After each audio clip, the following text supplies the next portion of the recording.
6 reasons to watch Rams vs 49ers on Thursday Night Football in Week 3. We're back.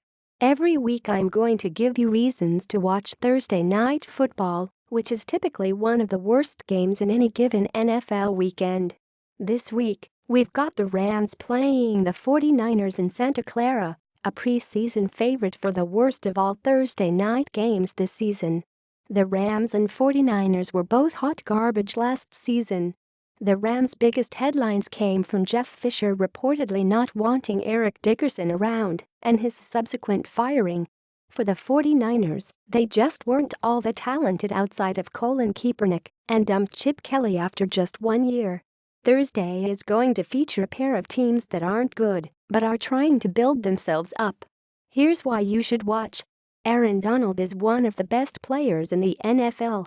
Pro Football Focus ranked the top 50 players in the game right now, where their picks were informed by grading, statistics, and schematic context.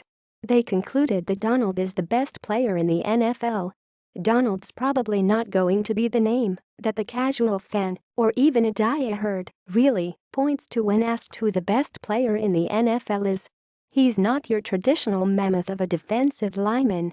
Donald is just 6'0", which is short for somebody playing defensive tackle, but he makes it work. This is Donald going up against Warren Herring of the Falcons last season, who is 6'4", 294 pounds, a large gentleman. Before you scold me, yes, I know that Donald being smaller helps him get underneath Herring and is an advantage. It's still impressive that he's able to do it with the size difference. But your dad might be as tall as Aaron Donald.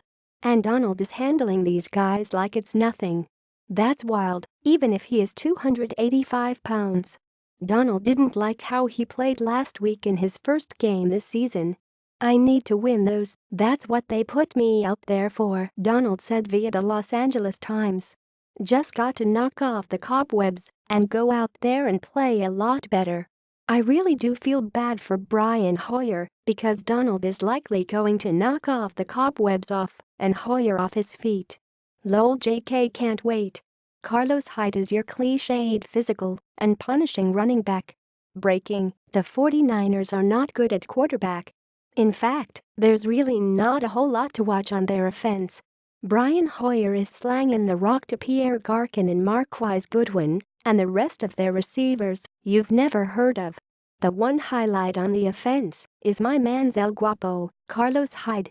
This was Hyde last week against the Seahawks, bouncing off a defender to gain another 20 yards. El Guapo rushed for nearly 1,000 yards last season on 217 attempts. He's also been one of the best running backs in the NFL in yards after contact. In 2015, he was 7th with 2.83. In 2016, he was 6th with 3.05, and this season, he's 5th with 3.13 yards per Pro Football Focus. So far this season, he's got 169 yards on the ground, averaging 7 yards per carry. That number will eventually decrease, but he's currently 4th in the NFL in rushing yards. So yeah, the 49ers offense as a unit might not be so fun Thursday night, but Carlos Hyde very well could be. What is Jared Goff going to do? Eyes are on Jared Goff in his second year in the NFL. Last season was a dumpster fire, with the Rams a complete mess between a weak roster and coaching chaos. He's now got a young coach in Sean McVay and an opportunity to build a foundation moving forward. In Week 1, Goff showed promise, completing 21 of 29 attempts with 306 yards and a touchdown in a 46-9 rout of the Colts. Week 2 was a step back, where he completed 60% of his passes for 224 yards with a touchdown and a pick. Against the 49ers, a defense that was 32nd in total yards last season, Goff has a nice opportunity to have a rebound week.